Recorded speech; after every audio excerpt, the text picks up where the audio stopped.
जय हिंद दोस्तों। हमारी हमारी घटना चक्र दृष्टि सीरीज की नेक्स्ट वीडियो के साथ हम फिर आपके साथ हाजिर हैं। Excuse me. तो लास्ट जो वीडियो था उसमें हमने अपने जो भी इंडाइसेस थे वो कवर कर लिए थे, जो भी रिपोर्ट थे वो कवर किए थे। And from this video we are going to start with our international events. जो भी international events, important international events पिछले एक साल के रहे हैं, वो हम इस वीडियो सीरीज में डिस्कस करेंगे। साथ ही साथ इसमें कुछ न्यूज़ इन शॉर्ट को भी कवर किया गया है। कोशिश करेंगे कि सारा कुछ हम एक ही वीडियो में कवर कर लें। इन केस वीडियो लेंदी होती है तो फिर इसको हम 2 पार्ट्स में डिवाइड कर देंगे। फाइन। बट मेरी पूरी कोशिश रहेगी कि इसको हम एक ही वीडियो में इसको कवर कर लिया जाए comprehensively. So without wasting much time हम अपना वीडियो स्टार्ट करते हैं। तो आज का जो पहला न्यूज़ है under the international events, this is about NATO, right.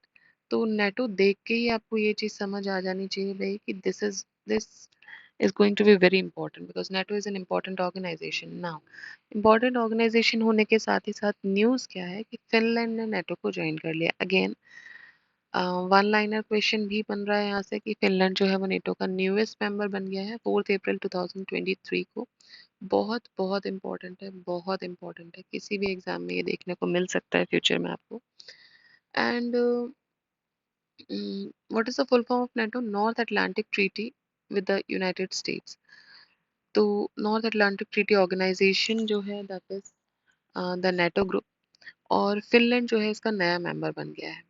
NATO allies signed Finland's accession protocol on 5 July 2022, जिसके बाद जितनी भी नेशनल पार्लियामेंट्स थी उन्होंने वोट किया इसको रेटिफाई करने के लिए कंट्री की मेंबरशिप को, और उसके बाद फिनलैंड जो है वो यहाँ पे ज्वाइन हो। तो सिंपली आपको एक चीज़ याद रखनी है कि नेटो का जो नया मेंबर बन गया है वो फिनलैंड बन गया है। Now this North Atlantic Treaty Organization, जिसको हम नॉर्थ अटलांटिक अलायंस भी बोलते हैं, ये एक इंटर गवर्नमेंटल मिलिट्री अलायंस है, याद रखिएगा। Intergovernmental military alliance, right. North Atlantic Treaty Organization एक मिलिट्री और अलायंस है that is also intergovernmental between 31 member states. तो 31 मेंबर स्टेट्स के बीच में है, जिसमें से 29 यूरोपियन है और 2 नॉर्थ अमेरिकन है। 29 European and 2 north American member states के साथ ही इंटरगवर्नमेंटल अलायंस है। नेटो का जो मेन हेडक्वार्टर है वो ब्रसल्स में लोकेटेड है इन बेल्जियम, जबकि नेटो का जो मिलिट्री हेडक्वार्टर है वो मोन्स बेल्जियम में है, राइट। दोनों ही बेल्जियम में। बेसिकली क्वेश्चन जब पूछते हैं तो आपको ब्रसल्स से आंसर लगाना होता है। स्पेसिफिकली अगर कहीं पूछा गया है कि भाई नेटो का मिलिट्री हेडक्वार्टर कहाँ है, तो फिर वो मोन्स बेल्जियम बोला जाएगा। बाकी अगर हम देखें तो 1949 में 12 फाउंडिंग मेंबर्स थे इस अलायंस के। Belgium, Canada, Denmark, France, Iceland, Italy, Luxembourg, Netherlands, Norway, Portugal, United Kingdom and United States. तो आई थिंक आप यहाँ से आइडेंटिफाई कर पाए होंगे 2 नॉर्थ अमेरिकन स्टेट्स कौन से हैं। तो 12 फाउंडिंग मेंबर्स थे 1949 में। उसके बाद से जो 19 कंट्रीज थी उन्होंने फिर से इसको ज्वाइन किया अलग अलग सालों में। तो ये सारे ईयर्स हमें याद नहीं रखने हैं कि किसने कब किया, बट हाँ ये याद रखना है कि नेटो बना कब था। तो 1949 में विद 12 फाउंडिंग मेंबर्स नेटो बनाया गया था। साथ ही साथ नेटो करेंटली रिकॉग्नाइज किया नेटो ने Bosnia and Herzegovina, Georgia and Ukraine as the aspiring member. तो ये एस्पायरिंग मेंबर्स इसके हो सकते हैं। NATO has recently recognised Bosnia Herzegovina, Georgia and Ukraine as the aspiring members. Alright, so this is all about NATO. आपको इसको miss skip नहीं करना है, ये बहुत ही इंपॉर्टेंट न्यूज़ है from both point of view कि नेटो ऑर्गेनाइजेशन क्या है, साथ ही साथ नेटो का नया मेंबर कौन है, एंड डेट भी प्लीज याद रखिएगा। इस कुछ एग्जाम्स में इस तरीके की डेट पूछ ली जाती है, दिस इज इम्पोर्टेंट। तो अप्रैल में 4 अप्रैल 2023 को फिनलैंड ने नेटो को ज्वाइन किया था। Now the next news important here is Black Sea Grain Initiative. Again very important. Again very important news. Black Sea Grain Initiative ये हुआ किसके बीच में? रशिया और यूक्रेन के बीच में, by the United nation and Turkey. ठीक है, सो it was brokered between Russia and Ukraine. किसने ब्रोकरेज किया यहाँ पर? यूनाइटेड नेशंस एंड टर्की ने। तो किसकी मदद से हुआ है? बहुत बहुत जरूरी है आपको याद रखना, यूएन एंड टर्की और तुर्की जो इसका नाम चेंज हुआ है. Okay, so United this UN and Turkey have brokered between Russia and Ukraine about this Black Sea Grain Initiative. क्या है ये initiative? The joint coordination centre facilitates the implementation of Black Sea Grain Initiative to allow ships to safely export grain. ठीक है, तो भाई आप ships को allow करोगे कि वो सेफली ग्रेन को एक्सपोर्ट कर पाए, दूसरे फूड स्टफ्स को और फर्टिलाइजर्स को, साथ ही साथ अमोनिया को भी फ्रॉम यूक्रेन. तो ये सारी चीज़ें कहाँ से करनी है? जैसे कि आपको पता होगा कि यूक्रेन एक इम्पॉर्टेंट एक्सपोर्टर है वीट का. तो जब से रशिया यूक्रेन वॉर हुआ तो उसके बाद से ये जो एक्सपोर्टिंग इनकी जो टेंडेंसी थी वो कम हो गई, जो पोटेंशियल था वो कम हो गया. राइट. तो ये जो इनिशिएटिव किया गया था ये यूएन और टर्की के माध्यम से किया गया था, ये एश्योर करने के लिए कि भाई जो शिप्स हैं उनको सेफली ग्रेन एक्सपोर्ट करने के लिए अलाउ किया जाए. साथ ही साथ दूसरा फूड स्टफ और फर्टिलाइजर जो वहां से मिलता है वो इंक्लूडिंग अमोनिया, तो ये कहाँ से सब आएगा? From Ukraine via maritime humanitarian corridor. And this JCC was established on 27th July 2022 in Istanbul. तो कहाँ पर हुआ था ये जॉइंट कोऑर्डिनेशन सेंटर है? ये हुआ था इस्तांबुल में. JCC comprises the representatives of Ukraine, Russia, Turkey and United nation. तो चारों ही आ जाते हैं. किस किस के बीच में हुआ है? यूक्रेन और रशिया के बीच में हुआ है. किसने करवाया है? यूएन और टर्की ने करवाया है. कहाँ करवाया है? इस्तांबुल में करवाया है. ये सारे जवाब आपके सामने हैं. साथ ही साथ ये जो इनिशिएटिव है it specifically allows for commercial food and fertiliser including ammonia exports from 3 की Ukrainian ports in the Black Sea. तो कौन कौन से 3 यूक्रेनियन पोर्ट से ये एक्सपोर्ट अलाउ किया जा रहा है? ओडेसा से, देन चोर्नोमॉर्क से एंड यूजनी या फिर पिवदेनी से. तो ये दोनों ही ज्यादातर ये नाम यूज किया जाता है. अच्छा देखिए ये भी इम्पोर्टेंट हो जाता है. वाई?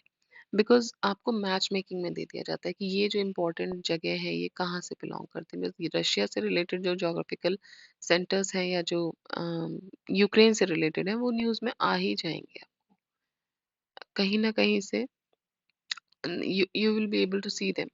तो इन जो भी इम्पोर्टेंट आपके डेस्टिनेशंस बताई जा रही हैं आपको, उनको आपको याद रखना है कि ये कौन से रीजन को बिलोंग करते हैं. राइट. तो ओडिशा, चोर्नोमॉर्स्क, क्यूजनी और पिवदनी, या फिर पिवदनी, ये जो पोर्ट्स हैं यहाँ से इसको अलाउ किया जाएगा. है क्या? ग्रीन सी इनिशिएटिव है और ब्लैक सी ग्रीन इनिशिएटिव है ये. सो keeping this mind, let's move on to the next topic. That is Russia suspends START, the last nuclear treaty. ठीक है. तो START क्या है? START एक न्यूक्लियर ट्रीटी है.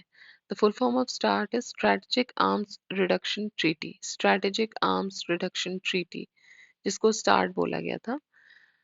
If we go back into the history, Russian President Vladimir Putin announced in an address to his nation on February 21st, 2023, that Russia is suspending its participation um, in the new START, the last remaining major military agreement with the United States. तो ये इनका आखिरी major military agreement था जो United states के साथ बचा हुआ था. इसके पहले जितने भी हैं ये खत्म कर चुके हैं. स्टार्ट जो था it comes from the original START strategic arms reduction treaty known as START 1, जो कि साइन हुआ था यूएस और रशिया के या फिर यूएसएसआर बोले उस समय इनके बीच में 1991 में. फोर्स में आया था 94 में. Start one, which kept the number of nuclear warheads and international ballistic missile that each side could deploy at 6,000.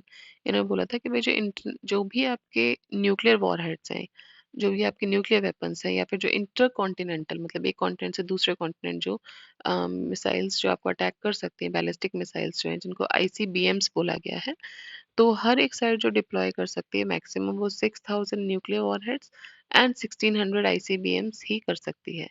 Lapsed इन 2020 2009. तो ये जो ट्रीटी थी स्टार्ट 1 में बोला गया था जिसको जो लैप्स हो गई थी 2009 में. Right. And was replaced by the first strategic offensive reduction treaty sort. इसको रिप्लेस किया था सॉर्ट ने, स्ट्रेटेजिक ऑफेंसिव रिडक्शन ट्रीटी, जिसको ट्रीटी ऑफ मॉस्को भी बोलते हैं. एंड उसके बाद जो नेक्स्ट आया वो आया न्यू स्टार्ट ट्रीटी. तो भाई 3 चीजें आई हैं इसमें आपकी. पहली तो स्टार्ट 1 आई है जो 1991 में आ गई थी। उसके बाद ये 2009 में सस्पेंड हो जाती है। उसके बाद आती है सॉल्ट, या फिर इसको ट्रीटी ऑफ मॉस्को भी बोला जाता है। और उसके बाद आती है न्यू स्टार्ट ट्रीटी। तो जितनी भी ये ट्रीटीज थी यहाँ से अब विड्रॉ कर लिया गया है रशिया के द्वारा। ये लास्ट ट्रीटी बची हुई थी, इससे भी निकल गया है Russia. New start treaty officially इसको बोलते हैं treaty between the United states of America and Russian federation on measures for the further reduction and limitation of strategic offensive arms. ये फोर्स में आई थी 5 फरवरी 2011 को।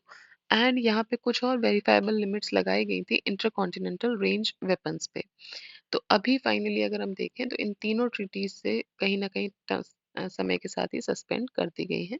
And now Russia and US does not carry any treaty related to the reduction of the arms और reduction of the nuclear warheads. So very important again, you have to keep in mind what is START treaty, what is SALT treaty, what is Treaty of Moscow called, what is treaty between US and Russian Federation called. ये सारे keywords भी आपको याद रखने हैं. Now the next news here is Asian Palm Oil Alliance. Recently जो epics edible oil industry associations हैं, 5 major palm oil importing countries से they have come together for the first time. तो ये पहली बार एक साथ आके इन्होंने एक अलायंस बनाया है जिसका नाम है एशियन पाम ऑयल अलायंस। अब आप याद रखिएगा कौन सी कंट्रीज हैं। 5 मेजर पाम ऑयल इंपोर्टिंग, जो मंगा रही है तेल अपने यहाँ, इंपोर्टिंग कंट्रीज हैं, राइट। तो लॉन्च हुआ ये सितंबर 2022 में। कहाँ पर लॉन्च हुआ था? ग्लोब ऑयल समिट पे लॉन्च हुआ। और ये हुआ था, बहुत इंपॉर्टेंट है, very important, globe oil summit कहाँ हुआ था? आगरा, इंडिया में हुआ था। And it is one of the world's leading edible oil and agri trade conference, exhibitions and awards. This APOA is an oil industry association of 5 major palm oil importing countries of Asia. ठीक है। तो कौन कौन सी 5 major oil importing countries है भाई? सबसे ज्यादा समोसे कहाँ तले जाते हैं? इंडिया में, then पाकिस्तान, श्रीलंका, बांग्लादेश एंड नेपाल। तो हम ही जो आस पड़ोस के लोग हैं सारा तेल मिलके खा जाते हैं, है ना। अब तो मोमोज भी तलने लगे हैं। तो भाई तेल तो जरूरत पड़ेगी। इसीलिए ये जो 5 मेजर इंपोर्टिंग कंट्रीज हैं उन्होंने बोला कि नहीं भाई ग्रुप बना लो, अदरवाइज कल को वहां से अगर तेल बंद हो गया तो हमारे मोमोज किस में तले जाएंगे। सो बहुत ही इम्पोर्टेंट एक ऑर्गेनाइजेशन, एक एसोसिएशन, एक अलायंस बनाया गया। और उसमें जो 5 मेजर इंपोर्टिंग कंट्रीज थी उन्होंने मिलके बनाया है। आपको याद रखना है कि वो 5 मेजर इंपोर्टिंग कंट्रीज कौन थी, और बहुत ही इजी है याद रखना। इंडिया है, पाकिस्तान है, उसके बाद आपका श्रीलंका है, फिर बांग्लादेश है और नेपाल है। ठीक है। अफगानिस्तान आ जाए तो टिक मत कर देना, वहाँ ऑलरेडी इतना कियोस फैला हुआ है, मोमोज तलने का टाइम नहीं है वहां पर। So Afghanistan is not among the major 5 countries जो कि ऑयल इंपोर्ट करता है, राइट। और चाइना भी नहीं है, बिकॉज चाइना को तो पकाने की भी जरूरत नहीं है। If you have seen the videos around कोविड-19, आपने देखा ही होगा कि चाइना तो रॉ खाने में बिलीव करता है। सो हम जो हैं बेसिकली सबसे बड़ा नेशन है हमारा जो सबसे ज्यादा तेल को कंज्यूम कर रहा है। नेक्स्ट है Stockholm plus 50, June 2022। It marks the 50 years since first United nation conference on human environment took place. ठीक है। तो 1972 में पहला कॉन्फ्रेंस हुआ था on human environment, Stockholm conference. Very important conference, एक लैंडमार्क कॉन्फ्रेंस था ये। स्टॉकहोम प्लस 50 जो है ये इसके 50 साल को सिग्निफाई कर रहा है। United Nation high level conference, date है इसकी 2 से 3 जून 2022 को हुआ था। स्टॉकहोम स्वीडन में हुआ था। को होस्ट किया गया था स्वीडन और केन्या के द्वारा इसको। International Climate and Environment Week held between 30 May to 5 June 2022। Okay. Objective क्या था इसका? इसका ऑब्जेक्टिव था कि एक हेल्दी प्लेनेट बनाया जाए। या फिर हम इसकी थीम देख लेते हैं। थीम ऑफ द कॉन्फ्रेंस क्या थी? A healthy planet for the prosperity of all, a responsibility our opportunity. So this was the theme. Important हो जाती है, वाई? बिकॉज स्टॉकहोम 20 की प्लस 50 की हम बात कर रहे हैं।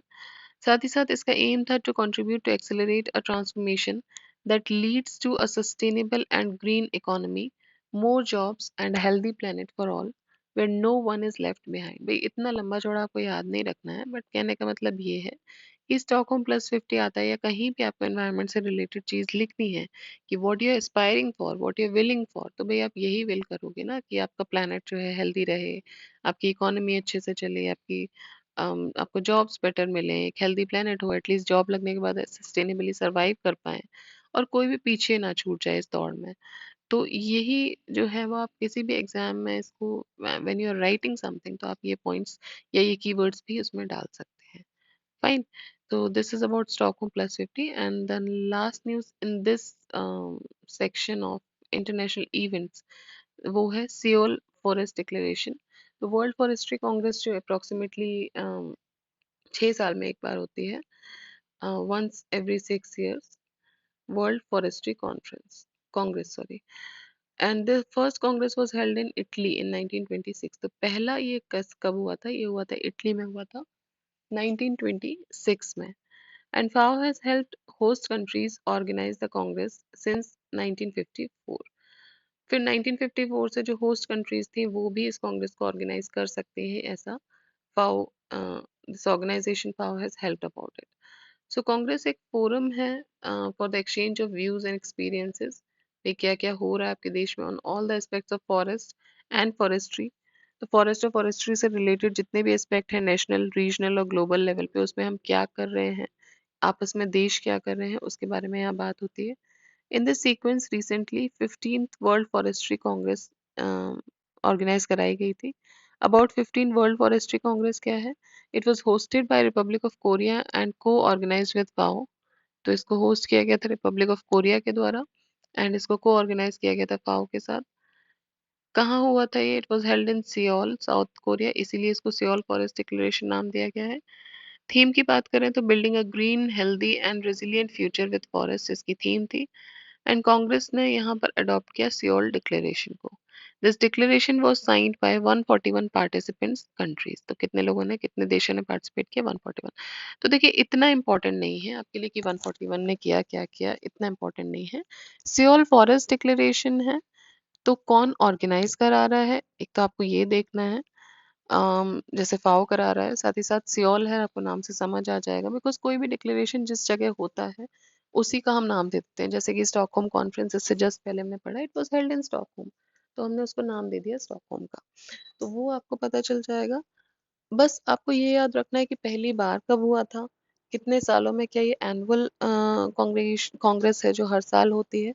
ये कुछ पॉइंट्स आपको याद रखने हैं जो मल्टीपल चॉइस ऑप्शंस में आते हैं, तो फिर आप इनको क्वेश्चंस को आंसर करना आपके लिए इजी हो जाएगा, राइट। तो ये कुछ आपको 2-3 पॉइंट्स इसमें याद रखने हैं। बाकी मेजर कितनी कंट्रीज हैं या फिर थीम भी आई वुड से कि बहुत ज़्यादा इंपॉर्टेंट इसकी नहीं होनी चाहिए। तो दिस इज इट। अभी हम इसी वीडियो में न्यूज़ एंड शॉर्ट को भी कवर करते हैं। So first news is UK signed CPTPP। What is CPTPP? Comprehensive and Progressive Agreement for Trans Pacific partnership.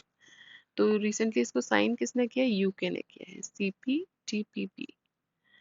ये जो CPTPP है ये एक ट्रेड एग्रीमेंट है भाई, ठीक है। तो ये ट्रेड एग्रीमेंट है किसके बीच में है, 11 नेशंस के बीच में है। Australia, Brunei, Canada, Chile, Japan, Malaysia, Mexico, New Zealand, Peru, Singapore and Vietnam. और इसने सक्सीड किया था ट्रांस पैसिफिक पार्टनरशिप को, क्योंकि पहले इसमें 12 नेशंस थे जिसमें यूएस भी था, लेकिन श्री श्री श्री डोनाल्ड ट्रंप जी के बाद उन्होंने बहुत सारे ऑर्गेनाइजेशन से विड्रॉ किया था and this was one of the alliance जिससे इन्होंने विड्रॉ किया। तो ये टीपीपी जो था वो चेंज होके CPTPP में चेंज हो गया था after the United Nations withdrew under the former President Donald Trump in 2017। तो ये TPP जो था वो बन गया CPTPP और अभी रिसेंटली इसको ज्वाइन किया है किसने, यूके ने, या साइन किया है। Fine. Next is India Mongolia joint working group. इसकी 11th मीटिंग हुई थी फरवरी में। Sweden international information campaign. तो ये किस लिए हुआ था, international information campaign to reduce the number of migrants to the country. तो स्वीडन में जो नंबर ऑफ माइग्रेंट्स हैं उनको कम किया जा सके, उनका नंबर रिड्यूस किया जा सके, इसलिए हुआ था। 17th Asia Pacific regional meeting. 17th Asia Pacific regional meeting 6 से 9 दिसंबर 2022 को हुई थी? The 17th Asia Pacific regional meeting of the International Labour Organization, कहाँ हुआ था ये? So it was held in Singapore. It was held in Singapore. और ये जो एशिया पैसिफिक रीजनल मीटिंग है, ये किसका है? तो ये आईएलओ का है, इंटरनेशनल लेबर ऑर्गेनाइजेशन का। International Labour Organization was founded in 1919। It is a UN agency and इसका हेडक्वार्टर जेनेवा में है। 187 मेंबर स्टेट्स हैं अभी इसमें। और डायरेक्टर जनरल हैं इसके गिलबर्ट एफ होंगो, राइट। तो ये कुछ आपको इन्फॉर्मेशन याद रखनी है, इंपॉर्टेंट है। साथ ही साथ आपको याद रखना है एशिया पैसिफिक रीजनल मीटिंग कौन ऑर्गेनाइज कराता है? आईएलओ कराता है। Next is global food security platform. तो वर्ल्ड बैंक का कमोडिटी मार्केट आउटलुक जो है, उसके हिसाब से जो फूड प्राइसेस हैं वो pre Russia Ukraine war crisis level से ज़्यादा बढ़ जाएंगे, likely to exceed their pre Russia Ukraine war crisis level at least through the end of 2024। In this way global food security platform has been started. तो इसी वजह से global food security platform को start किया गया। इसको स्टार्ट किसने किया है? इसको स्टार्ट किया है इंटरनेशनल फाइनेंस कॉर्प ने या कॉरपोरेशन ने। और इसका मेजर ऑब्जेक्टिव ये है कि जो प्राइवेट सेक्टर है उसको सपोर्ट किया जा सके for the sustainable production and delivery of food stocks to the countries affected by food instability. साथ ही साथ इंटरनेशनल फाइनेंस कॉरपोरेशन की अगर हम बात करें, तो ये इंटरनेशनल फाइनेंशियल इंस्टीट्यूशन है जो कि इन्वेस्टमेंट ऑफर करता है, साथ ही साथ एडवाइजरीज और एसेट मैनेजमेंट सर्विसेज भी प्रोवाइड करता है, जिससे कि प्राइवेट सेक्टर डेवलपमेंट हो सके इन डेवलपिंग कंट्रीज। ये स्टेब्लिश हुआ था 1956 में as a private sector arm of the World Bank group, right. तो 1956 में इसको स्टेब्लिश किया गया था। It is a member of the World Bank group and is headquartered in Washington DC, United States. तो ये वर्ल्ड बैंक ग्रुप का एक मेंबर रहा है एंड इसका हेडक्वार्टर है वॉशिंगटन डीसी, यूनाइटेड स्टेट्स में। International Finance Group, IFC. Next news is about the second BIMSTEC agriculture ministers meeting.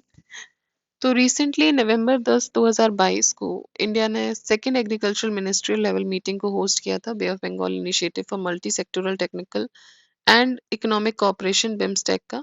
Agriculture ministers of India, Bhutan, Bangladesh, Nepal, Myanmar, Sri Lanka and Thailand, they participated in this meeting of BIMSTEC in 2022, right? So ये जो था, sorry, second BIMSTEC agriculture ministers meeting जो था वो कहाँ पर organise, किसने organise किया? इंडिया ने। And this was second. So next is PM's visit to Nepal. Prime Minister of India Narendra Modi make an official visit to Lumbini, Nepal, and on which date? On 16th May 2022. Not to remember this date. Overlapping with the momentous occasion of Buddha Purnima. तो भाई उस time पे बुद्ध पूर्णिमा थी, उस moments जो भी आपका occasion था उस पर मोदी जी गए थे Nepal. And this prime minister of two countries celebrated the 2566 2566 2566th Buddha Jayanti celebration together. PM Modi performed the foundation Shilanyas ceremony to launch the construction of India International Center for Buddhist Culture and Heritage in Lumbini monastic zone, and they offered to set up a satellite campus of Indian Institute of Technology IIT Rupandehi. तो ये भी बात हुई है वहां पर कि एक सैटेलाइट कैंपस बनाया जाएगा आईआईटी रूपंदेही का। और साथ ही साथ बुद्ध पूर्णिमा 2566 बुद्ध जयंती के ओकेजन पे मोदी जी लुम्बिनी गए थे। Next is UN energy plan of action towards 2025। So UN energy plan of action towards 2025 ये लॉन्च किया गया मई 4 2022 को। This was launched by United nation. It is a framework for collective action by nearly 30 UN and international organization. और इसका objective क्या है? इसका objective है to achieve the massive pledge made by the organization at the time of high level dialogue on energy last September. तो भाई energy के ऊपर जो भी चीजें हमने बात की थी लास्ट ईयर, उस पे एक मैसिव प्लेज लेने का समय आ गया था, इसलिए UN energy plan of action शुरू किया गया। किसके द्वारा? यूनाइटेड नेशंस के द्वारा। Next is seventh India Canada Joint Science and Technology Cooperation. So this meeting was held on May 19, 2022 और कहाँ हुई थी? ओटावा कनाडा में हुई थी। और ये को चेयर की गई थी David Morrison, who is the Deputy Minister of International Trade at Global Affairs Canada, and Professor Srivari Chandrasekhar, who is the Secretary of India Department of Science and Technology. Next is gold refining and recycling report. तो gold refining and recycling report जो है वो world gold council के द्वारा publish किया गया, और India fourth largest country है ग्लोबल गोल्ड रिसाइकलिंग में, fourth largest country in the global gold recycling in the year 2021, and China जो है इसमें फर्स्ट रैंकिंग पर है। China is at the top in the gold recycling. Okay, now the next is Australia India centre for energy, Australia India centre for energy. Okay, so Indian institute of technology IIT Madras, इन्होंने partnership किया था Australian universities के साथ, और साथ ही साथ इन्होंने लॉन्च किया था Australia India centre for energy, जिससे कि ये मिलकर काम कर सके on the UN SDGs, UN sustainable development goals. And this virtual centre ये फॉर्मली लॉन्च किया गया था आईआईटी मद्रास एनर्जी समिट 2022 के टाइम पे, which was held in Chennai in 2022। Next year is Spain passes Europe's first menstrual paid leave. ये important news है, क्योंकि Europe की पहली है, कोई भी चीज़ पहली होती है अगेन आई सेड इम्पोर्टेंट हो जाती है। तो यूरोप की पहली कंट्री जिसने मेंस्ट्रुअल पेड लीव रिलीज किया है या पास किया है, वो क्या है, वो स्पेन है। And the Spanish government approved a law granting paid medical leave to women suffering from severe menstrual pain, a first for any European country. Such facilities are presently available in a handful of countries. तो अभी ये जो कुछ देशों में है वो कौन से देश हैं? जापान में है, इंडोनेशिया में है और जाम्बिया में है। पहली यूरोपियन कंट्री जो बन गई है वो बन गई है Spain. Next is EU formally bans gas diesel car sales from 2035। तो यूरोपियन यूनियन ने फॉर्मली बैन कर दिया है, अभी क्या क्या बैन कर दिया है? Gas diesel car sales, right, जिससे कि जो इलेक्ट्रिक व्हीकल्स है उनमें एक बूस्ट आए, उनका उनको एक बूस्ट मिले इलेक्ट्रिक व्हीकल्स को। तो जो भी नए गैस और डीजल कार्स हैं इन द EU, जो उसको इन्होंने बैन कर दिया है, जो कि स्टार्ट होगा 2035 तक, नॉट राइट अवे, 2035 तक। Next is NEOM, Saudis future mega city, again important keyword NEOM क्या है, what does NEOM.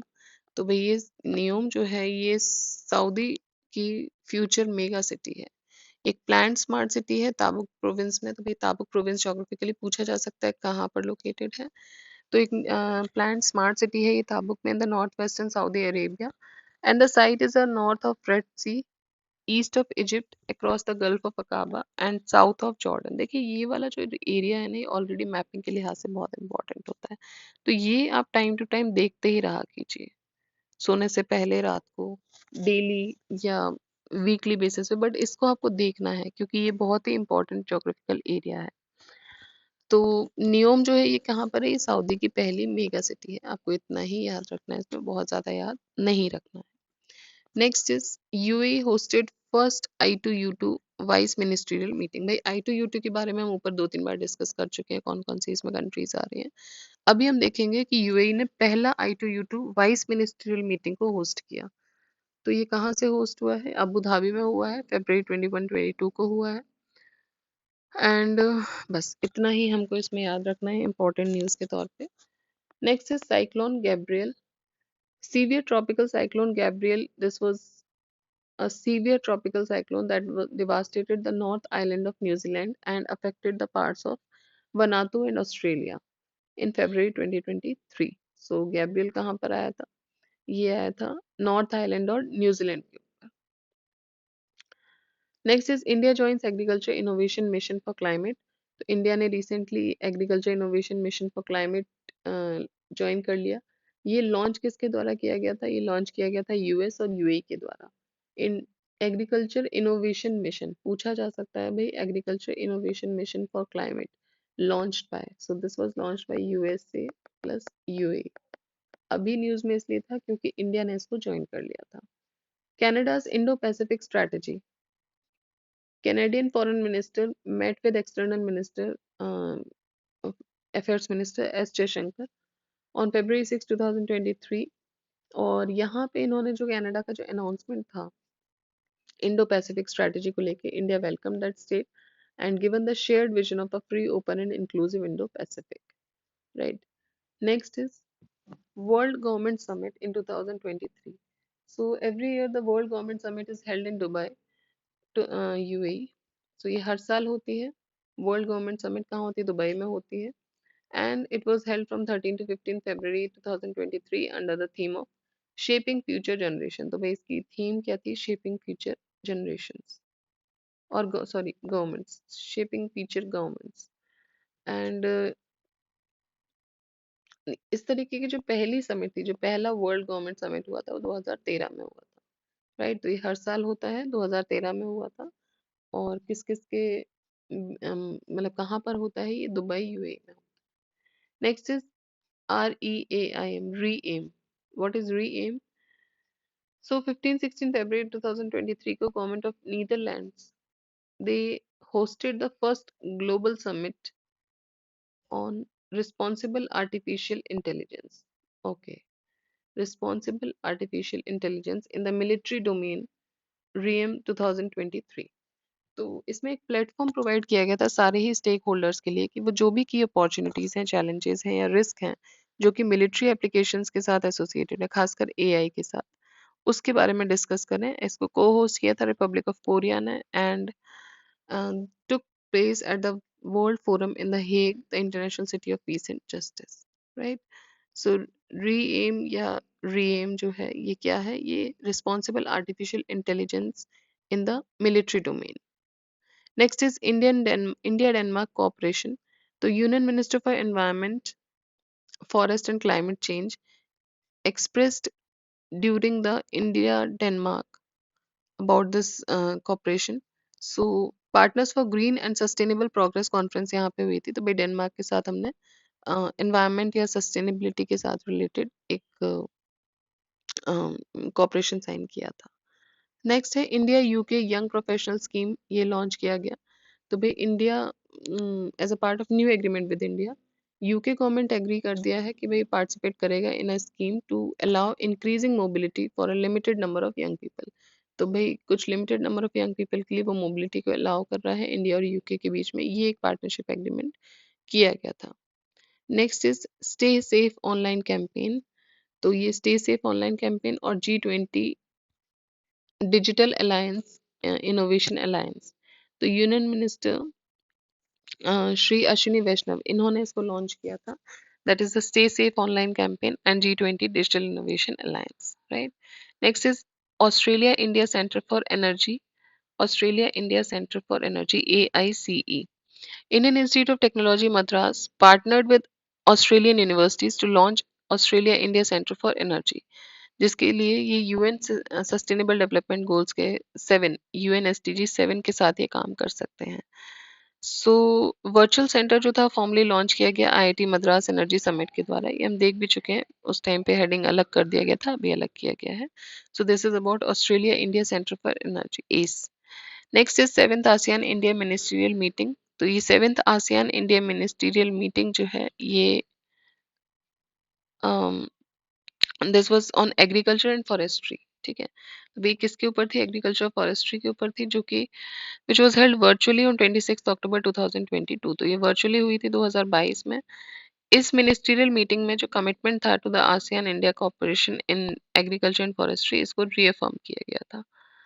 Next is Just Transition Initiative. Kenya and South Africa have announced an initiative to end plastic pollution। तो Kenya और south Africa ने announce किया है कि एक initiative को जिसके साथ ही वो प्लास्टिक पोल्यूशन को एंड करेंगे in a way that is as fair and inclusive as possible to everyone connected। तो जस्ट ट्रांजिशन इनिशिएटिव किससे रिलेटेड है पूछा जा सकता है। ये रिलेटेड है about ending the plastic pollution, right, ending plastic pollution. और किस किस ने किया है? कीनिया एंड साउथ अफ्रीका ने। Next is baguette making in UNESCO tangible cultural heritage list. तो ये है क्या? ये बेगेट ये एक स्टेपल फ्रेंच ब्रेड है भाई, स्टेपल फ्रेंच ब्रेड। अच्छा, आई वुड सजेस्ट कि जब भी कोई इस तरीके की हेरिटेज कल्चर GI टैग या कुछ भी कोई भी प्रोडक्ट, कोई मटेरियलिस्टिक चीज जो है जिसको मिल रहा है, या कोई भी आर्ट परफॉर्मेंस है जिसको इस तरीके के लिस्ट में नाम जा रहा है, तो आप एट द सेम टाइम जब आप ये न्यूज़ पढ़ रहे हैं उसको आप गूगल पे उसका एक पिक्चर देख लीजिए। तो क्या होता है कि ये कभी कभी दिमाग में बैठ जाए, जैसे बेगेट है, आज आपने याद कर लिया ब्रेड है, कल को सिर्फ बेगेट लिखा आएगा, आप नहीं डिफ्रेंशिएट कर पाओगे। सो बेटर क्या होता है कि जब हम अपनी लिसनिंग स्किल्स के साथ साथ या रीडिंग स्किल्स के साथ साथ उसकी एक फोटोग्राफिक मेमोरी भी बना लेते हैं, तो वो लंबे समय तक याद रहती है, तो आपके भाई 2 नंबर पक्के हो जाते हैं उससे। तो baguette, what is baguette? Baguette is bread, a staple French bread. ठीक है, so the staple French bread was introduced, inscribed into the UN's list of intangible cultural heritage. ये क्या होती है, एक लंबी और थिन लोफ होता है, made of flower, water, salt and east, and ये एक स्टेपल डाइट की तरह कंज्यूम किया जाता है फ्रांस में। Next is what 77th session of UN General Assembly. So it was convened in New York, and the 77th session of UN General Assembly, which opened on 13 September 2022. Right. So ये किस theme पर based है? It was based on a watershed movement, transformative solution to interlocking challenges. Next is innovation roadmap of the mission integrated biorefineries. Union Minister Dr. Jitendra Singh इन्होंने announce किया है the launch of innovation roadmap of the mission integrated biorefineries at the Global Clean Energy Summit Forum 2022 in Pittsburgh, United States. Right. और ये जो है develop किया गया है बाय द को Leeds and active inputs from the Brazil, Canada, EC and UK. It was launched alongside the Paris agreement in 2015। तो भाई पेरिस एग्रीमेंट के टाइम पे बहुत मेजर चीज़ें लॉन्च हुई थी, उनमें से एक ये भी था, innovation road map of the mission integrated bio refineries. Next is USA ने किगाली अमेंडमेंट को रेटिफाई कर दिया है सितंबर 22 2022 को। they voted to ratify the Kigali Amendment to the Montreal Protocol, and US making this for the first time in 30 years to adopt an international climate treaty. साथ ही साथ जो अटेंडेंट थे दे phases down sorry amendment phases down the use of powerful greenhouse gases like HFCs, hydrofluorocarbons, and aligns with existing bipartisan law. अभी US जो है वो 136 दूसरे नेशंस के साथ जुड़ के and the European Union in ratifying the amendment. Next is Global FinTech Fest. Indian Finance Minister and Reserve Bank of India Governor reiterated their commitment towards the sustainable development, speaking at the Global FinTech Fest 2022, जो कि हुआ था मुंबई में between September 20 to 22 2022. ये jointly organise किया गया था national payment corporation of India के द्वारा, the payment council of India and the fintech convergence council FCC. इसकी जो थीम थी वो थी creating a sustainable financing world global inclusive green. तो भाई हुआ कहाँ था, मुंबई में हुआ था। किसने किया था अटेंड? आरबीआई गवर्नर ने किया था। Next is world water Congress and exhibition. So international water associations world water Congress and exhibition ये ऑर्गेनाइज किया गया डेनमार्क में सितंबर 1 से 15 2022 तक। The 2022 edition was organized in Copenhagen based on the theme Water for Smart Livable Cities. ठीक है, तो ये जो 2022 का एडिशन हुआ था इसकी थीम थी water for smart liveable cities. Next is operation London bridge, again very important. So क्या है ये लंदन ब्रिज ऑपरेशन? ये हमने पहले भी देखा है, इसमें शॉर्ट पॉइंट्स जो हम पॉइंट्स रिमेंबर पढ़ रहे थे। तो इसका कोड नेम या कोड फ्रेज था लंदन ब्रिज इज डाउन।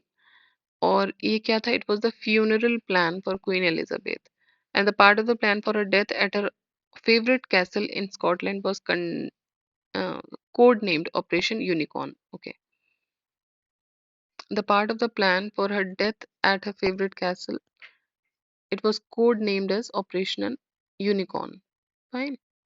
तो लंदन ब्रिज क्या है? ऑपरेशन लंदन ब्रिज ये जो फ्यूनरल है क्वीन एलिजाबेथ का उससे रिलेटेड जो भी क्या बोलेंगे इसको, जो भी कोई मतलब प्रोसेशन हेल्ड हुए वो इसके नाम से हुए थे। Next is again important, Varanasi, the first cultural and tourism capital of SCO. तो वाराणसी जो है वो पहला सिटी बन जाएगा SCO का reason to be granted the rotating title of cultural and tourism capital of SCO under a new mechanism during India's SCO presidency from September 2022 to September 2023. And special ASEAN India foreign ministers meeting भी हुई थी। ये अच्छा देखिए दूसरी news है, मैंने एक साथ पढ़ दिया, आई am so sorry.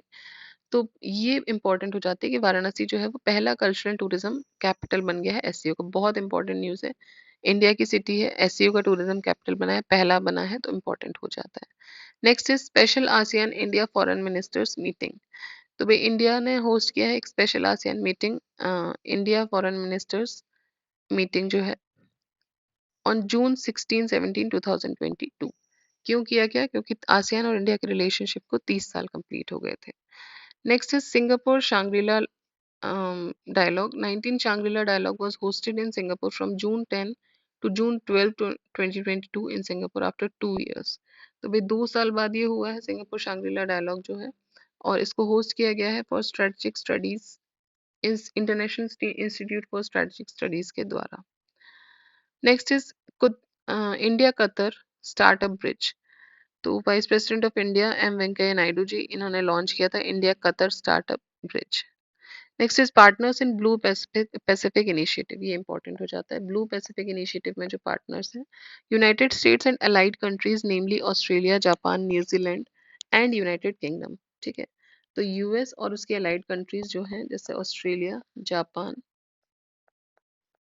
New Zealand and UK, they have launched a new initiative जिसका नाम रखा है partners in the blue Pacific. बहुत इंपॉर्टेंट है, आपसे सीधे सीधे रीजन पूछ लिया जा सकता है बनाने का, या फिर अलाइड कंट्रीज पूछ लिए जा सकते हैं, US, Australia, New Zealand, Japan and UK.